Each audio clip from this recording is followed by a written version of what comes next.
अस्सलाम वालेकुम नाज़रीन, मैं मोहम्मद असलम हुसैन सियासत की आलमी खबरों में आप सबका इस्तकबाल करता हूँ। हमास के विंग ने गाजा जंगबंदी के चौथे यरगुमाल कैदियों के तबादले में हफ्ते के रोज रिहा किए जाने वाले 3 इजरायली यरगुमालियों के नाम जारी कर दिए। हमास के विंग तर्जुमान अबू उबैदा ने अपने टेलीग्राम चैनल पर एक पोस्ट में कहा है कि यरगुमाली ओफर कैल्डरॉन, केथ सैगल और यार्दन बिस्बास को हफ्ते को रिहा किया जाएगा। इजरायली हुकाम की जानिब से अभी तक तीनों मग़वियों के नामों की तस्दीक नहीं की गई। 19 जनवरी को जंगबंदी के निफाज के बाद से फ़लस्तीनी अस्करियत पसंद अब तक 15 मग़वियों को रिहा कर चुके हैं। इजरायली वज़ीर-ए-आज़म बिंयामिन नेतन्याहू के दफ्तर ने तस्दीक की कि इसे हफ्ते के रोज रिहा किए जाने वाले यरगुमालियों के नाम मौसूल हो गए हैं। नेतन्याहू के दफ्तर से जारी किए एक बयान में कहा गया है कि तमाम यरगुमालियों के ख़ानदानों को इजराइल डिफेंस फोर्स राब्ता अफसरों ने यरगुमालियों के नामों के साथ अपडेट कर दिया है, जिनकी कल रिहाई मुतवक्के है। मुआहदे के मुताबिक ये 3 मर्द यरगुमाल हैं जो जिंदा हैं।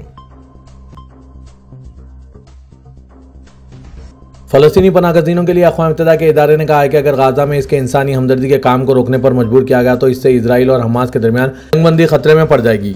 UNRWA की कम्युनिकेशन की डायरेक्टर जोलेट टोमा ने जेनुआ से बात करते हुए कहा कि अगर UNRWA को सामान लाने और तकसीम करने की इजाज़त नहीं दी गई तो इस इंतहाई नाजुक जंगबंदी की किस्मत खतरे में पड़ जाएगी और खतरे में मजीद इजाफा हो सकता है।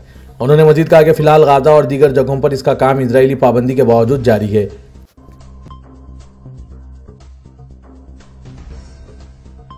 इजरायली फौज ने आज जुमे को कहा है कि इसने लेबनान की वादी बेका में हिजबुल्लाह के मुतअद्दिद अहदाफ को निशाना बनाया, जिसमें 2 माह के दौरान लेबनानी ग्रुप के साथ गुज़िश्ता साल की बड़ी जंग के बाद यह एक नाजुक जंगबंदी हुई थी। फौज ने एक बयान में कहा है कि जिन अहदाफ को निशाना बनाया गया इनमें ज़ेर ज़मीन इंफ्रास्ट्रक्चर पर मुश्तमिल हिजबुल्लाह की दहशतगर्द साइट शामिल है, जो हथियारों की तैयारी कर रही थी। लेबनानी सरहद पर इजाफी दहशतगर्दी के बुनियादी ढांचे के लिए यह साइट इस्तेमाल की जा रही थी, जिसे हिजबुल्लाह लेबनान में हथियारों की स्मगलिंग के लिए इस्तेमाल कर रहा था। इसमें कहा गया है कि रातों रात किए गए हमलों का मकसद इन अहदाफ पर था जो इजरायली फौजियों के लिए खतरा है। आज जुमे को फौज ने कहा है कि इसने हिजबुल्लाह के एक निगरानी ड्रोन को इजरायली सरजमीन के करीब आने से रोका, जिसने कहा कि इजराइल और लेबनान के दरमियान जंगबंदी की समझौतों की खिलाफ वर्जी की नुमाइंदगी हो रही थी। कहा गया है कि इजराइल और लेबनान के दरमियान जंगबंदी के मुफाहमत पर कायम हो और इस किस्म की किसी दहशतगर्दाना सरमी की इजाज़त नहीं देगी। इजरायली फौज ने लेबनान से इनकला मुकम्मल करने के लिए 26 जनवरी की डेडलाइन दी थी। अब इसमें 18 फरवरी तक का वक्त मांगा गया है। इजराइल की तरफ से रिहा किए गए फ़लस्तीनी कैदियों को ले जाने वाली 2 बसें मगरबी किनारे के रमला पहुंच गई है। फ़लस्तीनी ज़राए ने आज जुमे के रोज़ बताया कि जुमेरात को रिहा किए गए कैदियों के इस्तकबाल के लिए लोगों की बड़ी तादाद जमा है, जो नारे लगा रहे थे और परचम लहरा रहे थे। रिहाई पाने वाले कैदियों के अहले खाना रिसेप्शन के बाहर बेचैनी से इंतजार कर रहे थे और जब वो अपने प्यारों से मिले कई लोगों की आंखों में खुशी के आंसू थे। एक इजरायली सिक्योरिटी एहलकार ने नाम जाहिर न करने की शर्त पर जिन्हुआ न्यूज़ को बताया कि इजराइल ने 19 जनवरी से नाफिज हुए जंगबंदी मुआहिदा और कैदियों के यरगुमालियों के तबादले के मुआहिदे के तहत पहले ही दिन में 110 फ़लस्तीनी कैदियों की रिहाई मुकम्मल कर ली है। तकरीबन 66 फ़लस्तीनी कैदियों को बसों के जरिए मगरबी किनारे के अफर जेल से रमला और 15 दीगर को मशरक़ी यरूशलेम के एक हिरासती मरकज़ से भेजा गया, जहाँ से इन्हें रिहा कर दिया गया।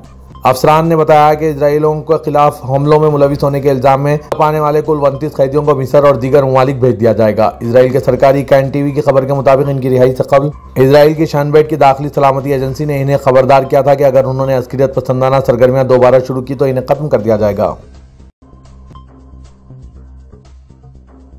अमेरिकी सदर डोनाल्ड ट्रंप ने कहा है कि अगर ब्रिक्स ममालिक डॉलर के मुकाबले नई करेंसी बनाते हैं तो वो इनके सामानों पर अमेरिका में 100% दरामदी ड्यूटी लगा देंगे। डोनाल्ड ट्रंप ने ट्रूथ सोशल पर कहा कि वो वक्त अब नहीं रहा जब ब्रिक्स ममालिक डॉलर से दूर होने की कोशिश करते थे और हम सिर्फ खड़े होकर देखते थे।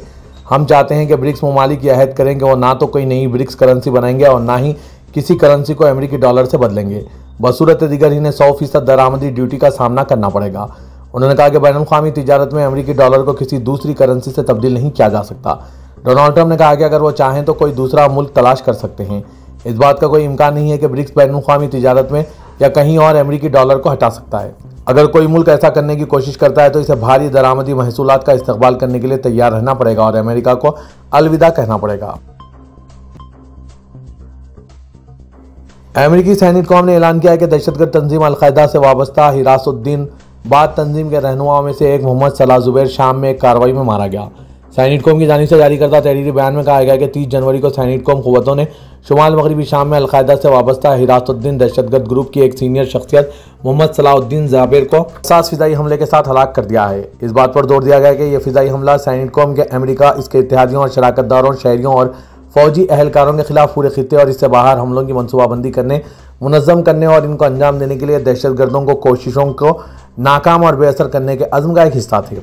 बयान में कहा गया कि सैनिटकॉम के अमेरिका और इत्तेहादियों पर हमलों की मनसूबाबंदी करने वाले गिरोहों के खिलाफ जद्दोजहद जारी रहेगी। अमेरिकी सदर डोनाल्ड ट्रंप ने कहा है कि शाम में हमारा कोई काम नहीं, हम इस मामले पर कोई फैसला करेंगे। डोनाल्ड ट्रंप ने व्हाइट हाउस में मौजूद मसाइल के बारे में प्रेस मंदोबीन के सवालात के जवाब दिए। ट्रंप ने एक सवाल के इजरायली मीडिया में खबर आ रही है कि अमेरिका शाम से अपने फौजों को इनखला कर देगा, क्या आपने इस बारे में कोई फैसला किया है? इसका जवाब देते हुए अमेरिकी सदर ने कहा, हम शाम के बारे में फैसला करेंगे। शाम के अपने मसाइल हैं, वहाँ पहले ही हालात काफ़ी पेचीदा है, हमें वहाँ मुदाखलत करने की ज़रूरत नहीं है। डोनाल्ड ट्रंप इंतजामिया की तब्दीलियों ने अमेरिकी इदारे यूएसएड को मुकम्मल तौर पर मुतासिर कर दिया है, जो दुनिया भर में इंसानी इमदाद फराहम करता है। मुतअद्दिद आला अफसरान को छुट्टी पर भेज दिया गया है, हज़ारों कॉन्ट्रैक्टर्स को फारिग कर दिया गया और अरबों डॉलर की गैर मुल्की इमदाद को मुंजमद कर दिया गया। अमेरिकी खबरसां इदारे AP के मुताबिक आज वज़ीर ख़ारजा मार्को रूबियो ने गैर मुल्की इमदाद को आर्जी तौर पर मुअत्तल करने का दिफा करते हुए कहा कि अमेरिकी हुकूमत कोई खैराती इदारा नहीं है। इमदादी तंजीमों का कहना है कि फंडिंग की बंदिश और इस बात पर शदीद तज़ब्ज़ुब के अमेरिका इमदाद से चल रही कौन से प्रोग्राम बंद करना होगा, उन्होंने इन्हें यह सोचने पर मजबूर कर दिया है कि आया वो ऐसे प्रोग्राम जारी रख सकते हैं जो ग़िज़ाई क़िल्लत के शिकार बच्चों को ग़िज़ा फराहम कर रहे हैं, क्योंकि अगर ये प्रोग्राम बंद हो गए तो बहुत से बच्चे जान से जा सकते हैं। अमेरिकी महकमा ख़ारजा और US agency for international aid यानी USAID के मौजूदा और साबिक़ हुकाम का कहना है कि हमले से कहा गया है कि वो कुछ प्रोग्रामों को गैर मुल्की इमदाद की आर्जी मुअत्तली से इस्तिस्ना देने के लिए दरख्वास्तें जमा कराए। गैर मुल्की इमदाद पर आर्जी पाबंदी सदर डोनाल्ड ट्रंप ने 20 जनवरी को आयद की थी। गुज़िश्ता हफ्ते USAID के कम से कम 56 सीनियर एहलकारों को अचानक रुख्सत पर भेज दिया गया।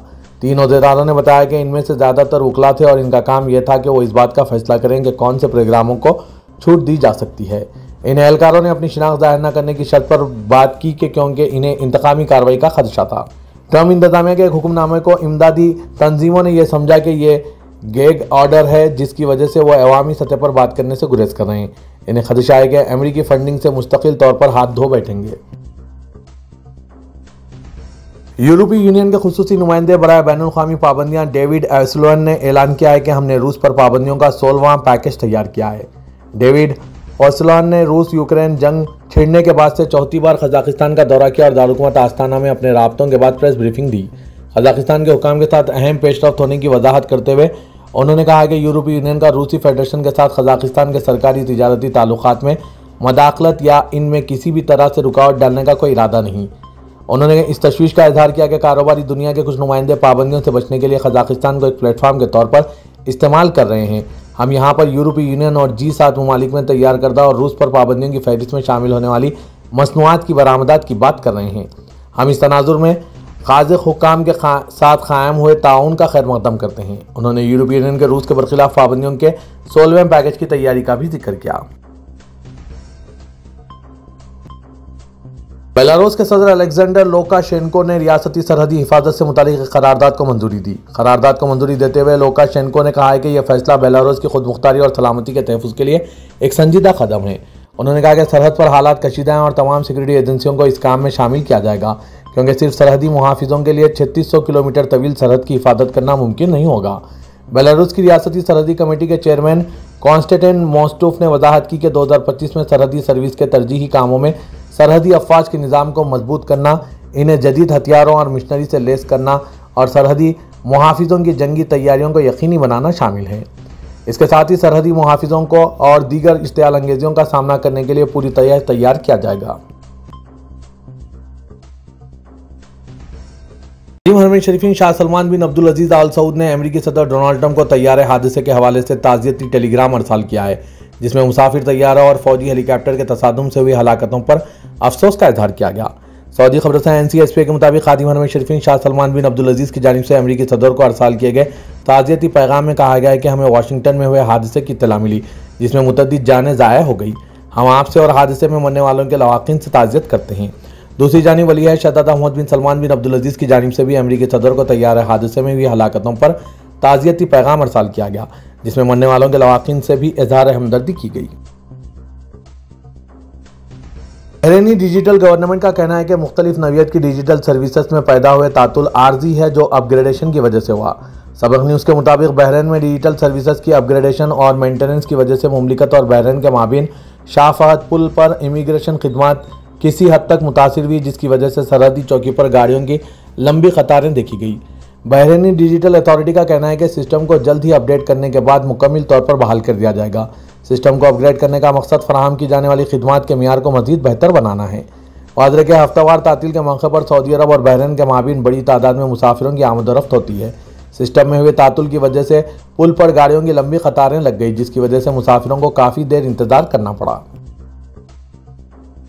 10वीं जमात तक तुर्किया में तालीम हासिल करने वाली 12 साला फ़लस्तीनी तस्नीम सोहेब अलवान ने सदर तुर्की रजब तैयब एर्दोगान के नाम पर अपने ख़त में लिखा है, मैं आपको रोए ज़मीन पर हर मजलूम मुसलमानों के लिए एक मेहरबान बाप के तौर पर जानती हूँ। 7 अक्टूबर 2023 को गाज़ा की पट्टी पर इजराइल के हमले शुरू होने से 3 माह कबल अपने ख़ानदान के साथ गाज़ा वापस लौटी इस फ़लस्तीनी बच्ची के घर पर इजराइल ने बमबारी की। तस्नीम, जिसकी उम्र सिर्फ 12 साल है, इसने बताया कि इसने इजरायली हमलों के दौरान सदर एर्दोगान को एक ख़त लिखा था, लेकिन वो ख़त अभी भी इसके पास है क्योंकि वो नहीं जानती थी कि इसे कैसे पहुँचाना है। दस्ती तहरीर पर मबनी ख़त में सदर एर्दोगान को मेरे प्यारे दादा के तौर पर बयान कर रही फ़लस्तीनी बच्ची तस्नीम ने बताया कि इसने इंटरनेट पर सदर एर्दोगान को मिस्र में अपनी जान से हाथ धो बैठे अस्मा अल बाल्ताजी के लिए आंसू बहाते हुए देखा था। ये मंजर मेरे जहन में गहरे नुक़ुश छोड़ गए। अपने ख़त में तस्नीम ने लिखा है कि आप बहुत अच्छे दिल के मालिक हैं। मैं आपको रोए ज़मीन के हर मजलूम मुसलमान के लिए एक मेहरबान बाप के तौर पर जानती हूँ और जिस दिन से पूरी तारीख़ इंसानियत में ये मालूम जंगें शुरू हुई है, मैं इस दिन से आपको और आप जैसे मेहरबान मददगारों को याद करती हूँ। अपने ख़त में फ़लस्तीनी बच्ची ने लिखा है कि हर किसी के दिल में घर करने वाले जनाब सदर की एर्दोगान के लिए मेरे दिल में और तमाम फ़लस्तीनियों के दिलों में कितनी मोहब्बत है, लेकिन यकीन करें तमाम तर इंसानों के दिलों में आपके लिए मोहब्बत है, क्योंकि हमने हक़ और मजलूमों के दिफा में आपसे बेहतर सदर नहीं देखा।